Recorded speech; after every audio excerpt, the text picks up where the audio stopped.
మనకి రైళ్ళకి, బస్సులకి ఛార్జీలు ఎట్టుంటాయి? విజయవాడ నుంచి హైదరాబాద్‌కి ఎళ్తే ఎంత ఛార్జీనో, హైదరాబాద్ నుంచి విజయవాడకి వస్తే కూడా అంతే ఛార్జ్.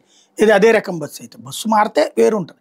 ఎక్స్‌ప్రెస్ అయితే తక్కువుంటది, హైటెక్ అయితే ఎక్కువుంటది, ఏసీ అయితే ఇంకా ఎక్కువుంటది, స్లీపర్ అయితే ఇంకా ఎక్కువుంటది. అలా కాకుండా ఇక్కడి నుంచి స్లీపర్‌లో వెళ్తే ఎంత ఛార్జీ ఉందో, అటు నుంచి ఇటు వచ్చినప్పుడు కూడా స్లీపర్‌లో అంతే ఛార్జీ ఉంటది.